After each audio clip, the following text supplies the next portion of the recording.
11:36. Now on BBC Wales, Kane on Friday.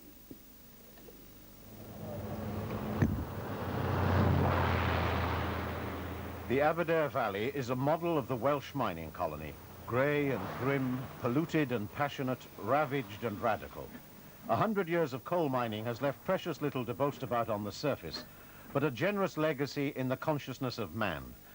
Fixed in the memory, a rich seam of strife and suffering, sudden death, choking disease, degradation and dignity. All these things are being reclaimed, mined from the memory by Nick Evans, who's an old man and a young painter, the miner's artist.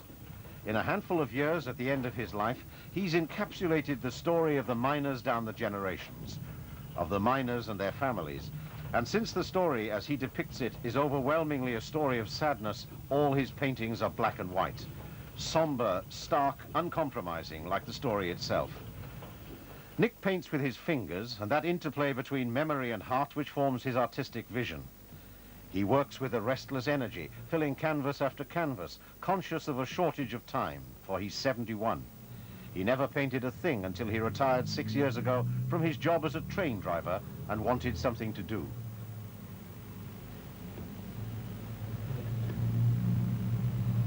Nick's father was a miner, killed underground. His mother, a pit girl, and he was a miner as a teenager. When he retired at 65, he started painting, filling his house with pictures. He used them to make a bed for the dog, to mend fences, even to light fires. Then fate intervened. One day, his newspaper failed to arrive. It was the Daily Mirror. He took the local paper instead, and in it saw an article about grants for painters from the Arts Council. He applied and won a grant for £1,000. His paintings were exhibited in Cardiff. Some were sold for up to £400. There followed an exhibition in London, at which his paintings fetched up to £750. And all the while, Nick is painting picture after picture in the little upstairs room which is his studio, throwing his mind back 50 years to his salad days underground. But now his talent's recognized. When I went to Cardiff a year ago, I don't believe anybody was making any fuss about him at all, and that in itself astonished me, because as soon as this wonderful Anne came into the room, I was aware that we were in the presence of a very uncommon thing, a painter of a very high standard, and by that I mean a very personal, very original conviction, who was working virtually unknown, with very little support in the alleys, right out of the spotlight, and was saying something original, something so deeply feeling and so responsive to the condition of life of ordinary people that I couldn't but believe there was an enormous audience waiting for pictures of this kind. How uncommon it is to find art at all that speaks about the condition of industrial man, which gives us some sense of work and sweat and filth, mud and tragedy, even, and a bit of comedy too. Faithfully, Nick records the life of the miners as he remembers it, the rats scampering at their feet as they eat. The mass meetings and the strikes, for Nick's years underground were those turbulent years leading up to the hardship and starvation of the general strike in 1926, years when the miners and the coal owners were flexing their muscles. They were years of the long unemployment and the years of the lockouts and the soup kitchens. And Nick's great facility is to evoke so clearly that bitterness and depression in his painting, in all his paintings, for there is no relief, no color. If I'm going to paint what they term chocolate box, or miners smiling and laughing and in all colors, it's not in me. I'm only turning out what is in me. I feel as if I'm only a channel. I feel like a haunted man. I feel like a man that is hooked on some drug. I can't escape from these paintings. I must paint. I can understand these painters who painted in a cold garret loft or in an out-of-way place, and they died. They were handing over their canvases for a drop of broth. I can understand them. I'm there with them. I'm a prisoner. Have mercy on me.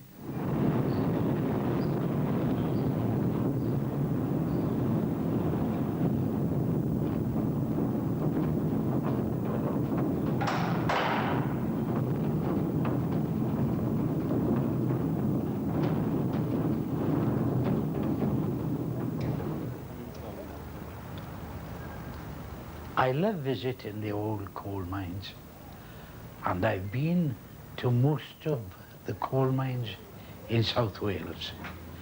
I've got to capture the environment, the miner, the struggle, the toil for coal.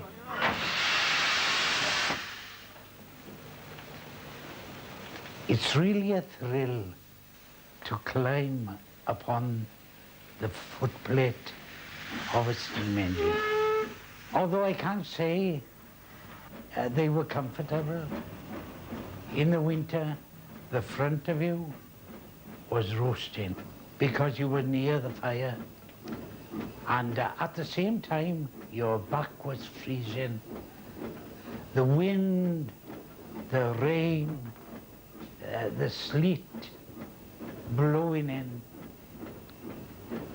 My first love have always been mining. I didn't want to become a railwayman. In fact, I didn't like the railways. I was very happy in the pits from 14 to 19. All my friends worked underground. They used to ask in school, the teachers, what are you going to be when you leave school? I used to tell them, I'm going to be a collier. I am aware that there is no place on earth but the top of a colliery to see the miners themselves, to hear them talk to one another. If I had my way, I would take my board and easel and paint to my heart's content on the colliery. I'm sure I'd be at home there. Nicholas Evans is quite unparalleled in England and is one of quite a small group of artists in the 20th century, among whom I would name the Mexican Muralists, Permaker, and the Belgian Expressionists, and very few others. Very few others have been able to tell us about the way the working man flexes his muscles and uses his hands and suffers, dies, without melodramatic exaggeration, without the least sentimentality, but with an absolutely epic intensity. And that is what is so great. He's a man with more natural sympathy for his fellow men and a much deeper response to the whole setting of mining life and industrial life than certainly any other British painter. I've come to get more boards. I'm short. He buys the sheets of hardboard which serve him as a canvas from the local timber merchant, and he's been a regular customer since he retired in 1972. All his life he's lived in Aberdare, and he'll stay there now, from the cradle to the grave. And since Aberdare and its people have been the limit of his experience, they've been the limit of his inspiration too. His roots here are deep. That's Senderboard up, is it? That's it, yes. Right on. Do you know this gentleman then? Oh, good. Oh, yard foreman, this. Yeah, I remember you living on the Godless one, didn't I? Yeah. And you had red hair, the same as me. I knew all the boys with red hair because I had red hair. And we used to look at one another, you know, yes, because we were being persecuted. Ginger, you were balmy, they used to tell us, didn't they? And he had red hair, and your brothers had red hair. Right. Yes, Yes. very good. I know we agree. Aye. His approach to a new work never varies. First, his board is painted white, and he uses a top-quality household paint. From the start, he's painted with his fingers and nails and with rags, because the more conventional brushes seem so expensive. He works with a tube of blue-black oil paint. I always feel excited when I'm using a new tube of paint on a new board. It's like going on a journey. Well, shall we begin our walk together? The basis of all painting is good drawing, but I fear I break the rules. There's a saying amongst the painters, never show your unfinished paintings to any of your friends.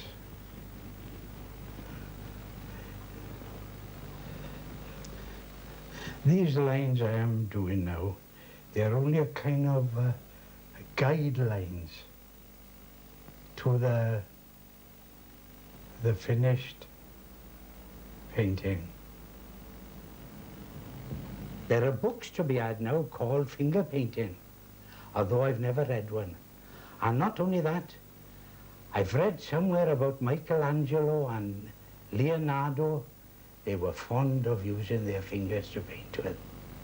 And I love to do it. You know now, when a man plays the piano, he's knocking the strings with little hammers. Really speaking, he's playing that piano by remote control. Well, you take the man now who's playing the harp, his fingers are on the strings, and he's more involved. Well, if I'm using a brush is only a tool. It's the extension of my arm, and my mind. But if I can use my fingers, oh, there's a joy and delight in it.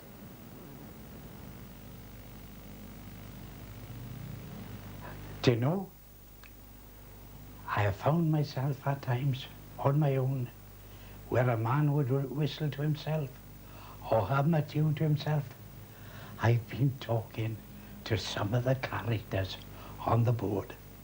I've said, hey, wait a minute now. You ought to turn your head a little bit. Or your ear isn't quite right. Or your nose is a bit too long. Or your nose isn't long enough. And that is how I spend my days painting miners. I classify myself in my own humble way as an historian, a miner's historian. Not mining as it is today, but mining back in the 20s.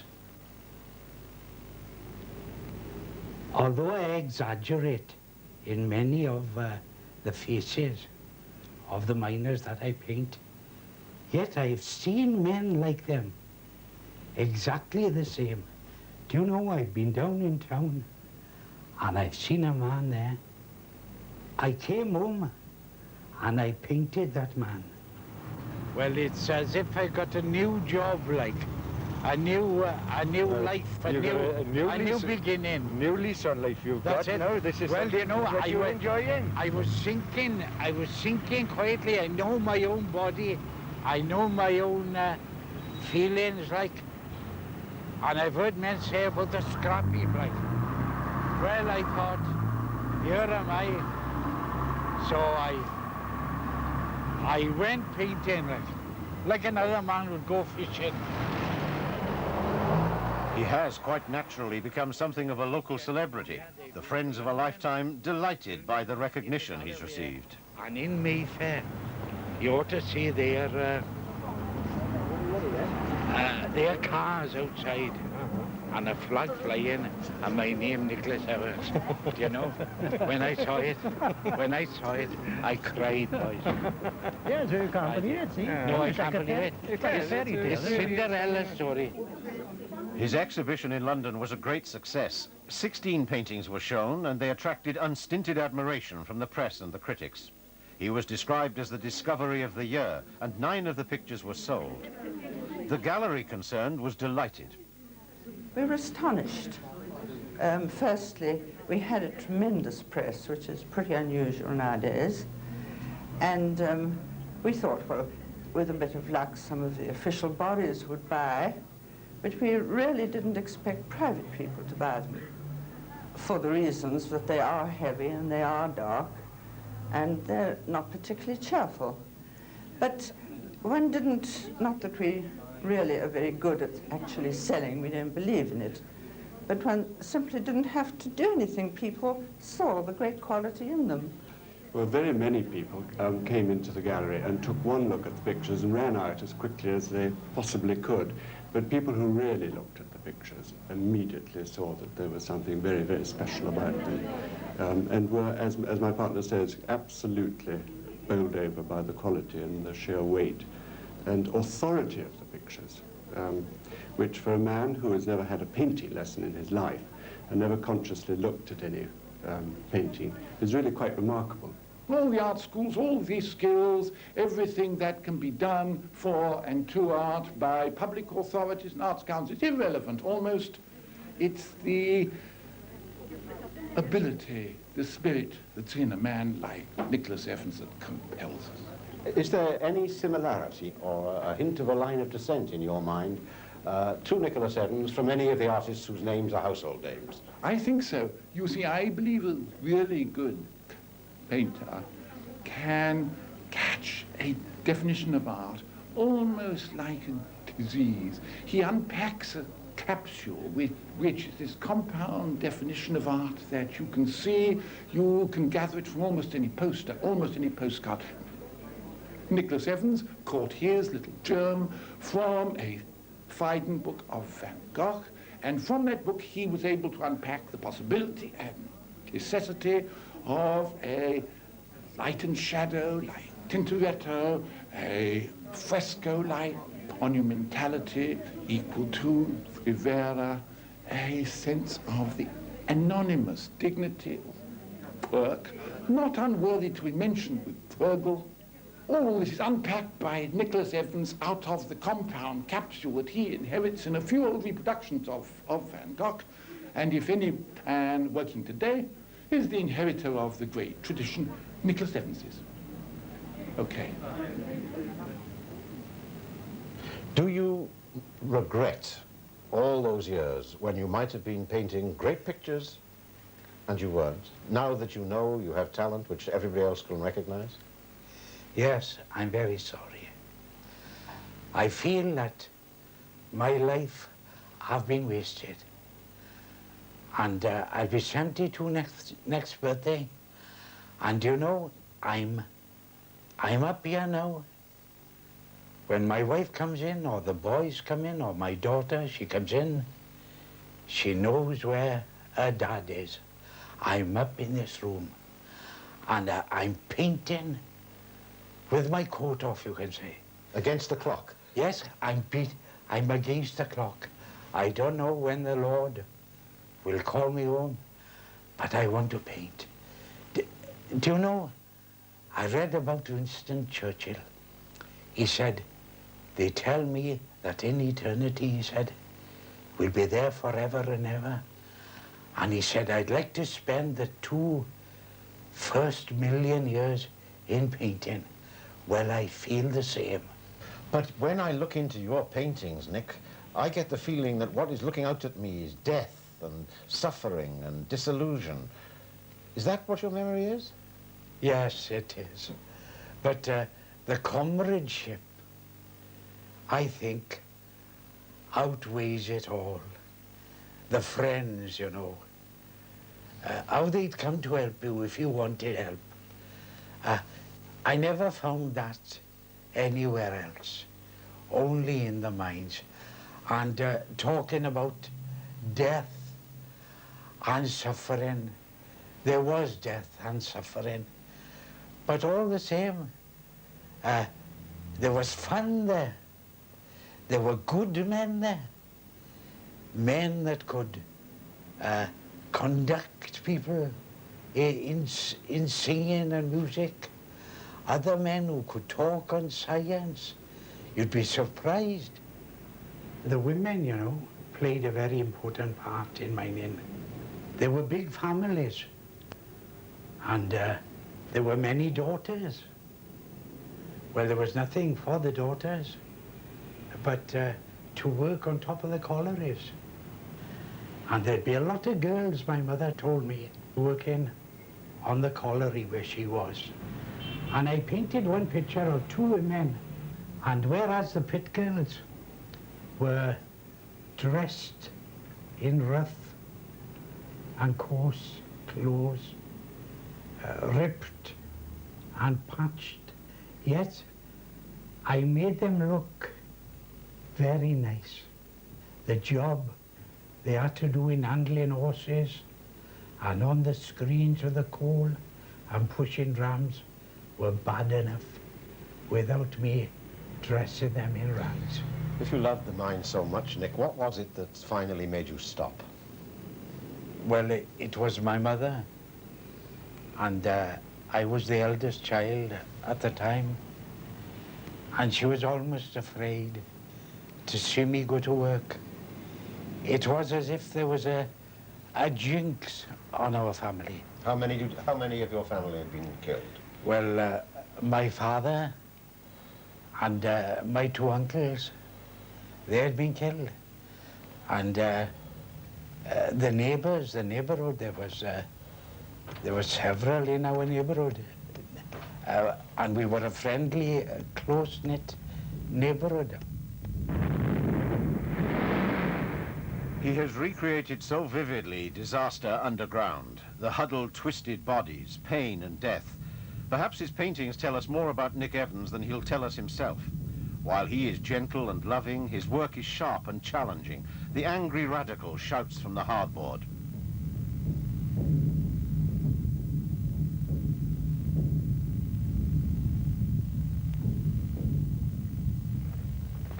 I always felt in myself that I could paint, he says, like a volcano brooding in me. And the volcano smoldered for 50 years. Is that not remarkable? For half a century, all the pity and anger were bottled up inside this gentle engine driver, bringing up his children, 2 boys and a girl, preaching at the Pentecostal chapel. And the volcano brooding within, the inner fire. I'll never forget the 1st of February, 1923, where they brought my father home. I wanted to go out that night, and my mother said, "No, go to bed tonight. You get rest." And I remember the ambulance outside the window and the crowd of people. And I came downstairs, and there he was lying on the table. And my mother was crying, and my brother and sisters and sister. I'll never forget it. It was a turning point in my life. After that, I became converted. I wasn't a bad boy. I'd never been in a pub. I wouldn't say no to my father. My father was a strict man, religious, and my mother. But I was working in the same pit, but not with him. I was working with a Pentecostal. And after that, I became red hot for religion.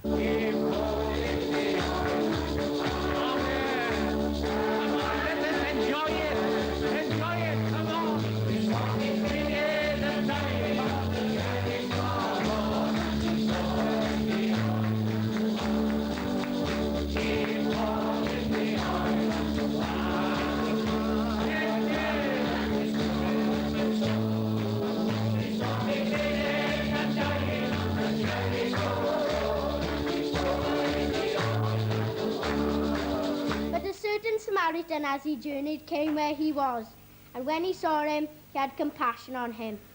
One of his grandsons reads the lesson. Nick's has always been a religious family. His daughter and sons and their families And, of course, the girl he met at Sunday school, his wife, who wants him to paint prettier pictures. My family, they seem to be blessed with an unnatural thirst. My grandfather, the pubs then, I was told, was open all day. And my granny used to go with a wheelbarrow. And she'd bring her husband home in the wheelbarrow. But you know, a wonderful thing happened. Evan Roberts, the revival of 1904.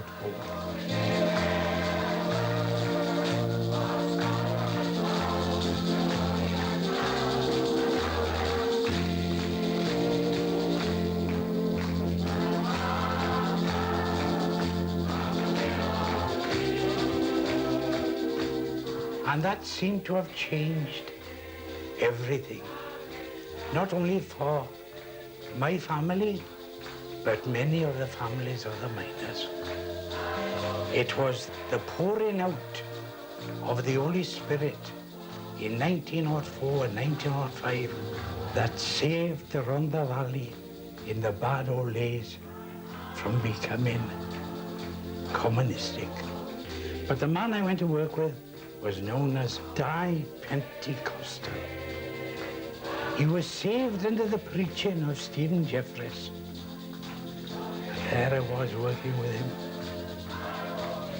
Before we'd start work in the morning, we'd have to have prayer. Then during the day, he'd be singing hymns, and I'd be singing with him. It rubbed off on me, and I would be in the coalface. This is my story, this is my song, praising my Saviour all the day long. And I would be telling me, men have had a vision of God, and I was afraid. And he used to say, go back for the ollier, tell him the drum is full. And before then, I'd be telling Di, why don't God give me a vision? Where is God? And I'd be going back with my little lamp, and I'd be saying, oh, God, don't give me a vision, whatever you do. And you know, I became saved. And it turned me from being a red in my mind, a rebel, a communistic way of life. I was turned head over heels.